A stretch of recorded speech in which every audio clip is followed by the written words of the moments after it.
அமெரிக்காவுடன் மலேசியா வர்த்தக ஒப்பந்தம் நாட்டின் தன்னாட்சிக்கு எதிரானது அல்ல. பிரதமர் விளக்கம். அமெரிக்காவுடன் மலேசியா செய்து கொண்டுள்ள வர்த்தக ஒப்பந்தம் நாட்டில் அரசியலமைப்பு சட்டத்திற்கோ அல்லது தன்னாட்சி உரிமைக்கோ முரணானது அல்ல என்று பிரதமர் டத்துஸ்ரீ அன்வர் இப்ராஹிம் இன்று விளக்கம் அளித்துள்ளார்.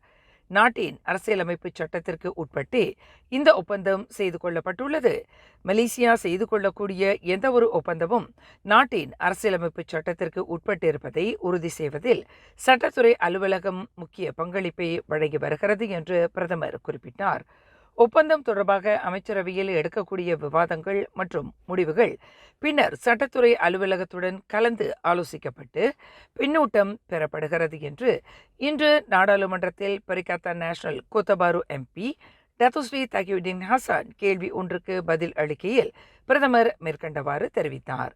அமெரிக்காவுடன் அன்வார் தலைமையிலான அரசாங்கம் செய்து கொண்டுள்ள வர்த்தக ஒப்பந்தம் நாட்டின் அரசியல் சாசனத்தை மீறிய செயலாகும் என்று முன்னாள் பிரதமர் துன் மகாதீர் முகமது நேற்று பகிரங்கமாக குற்றம் சாட்டியிருந்தார். அந்த ஒப்பந்தங்கள் நாட்டின் இறையாண்மையையும் மலாய் ஆட்சியாளர்களின் அந்தஸ்தையும் பாதிக்கிறது என்று துன் மகாதீர் குறிப்பிட்டிருந்தார். மலேசியா கிட்டத்தட்ட 150 பில்லியன் அமெரிக்க டாலர் மதிப்பிலான அமெரிக்காவின் பொருட்களை வாங்க வேண்டும். அதில் முக்கியமாக 30 போயிங் விமானங்கள் மற்றும் 3 பில்லியன் டாலர் அளவிலான எரிவாயுவை ஒவ்வொரு ஆண்டும் வாங்க வேண்டும் என்ற நிர்பந்தம் அந்த ஒப்பந்தத்தில் இடம்பெற்றுள்ளது என்று துன் மகாதீர் சுட்டிக்காட்டியிருந்தார். இந்த ஒப்பந்தங்களுக்கு தார்மீக பொறுப்பேற்று அன்வார் பதவி விலக வேண்டும் என்று துன் மகாதீர் வலியுறுத்தியிருந்தார்.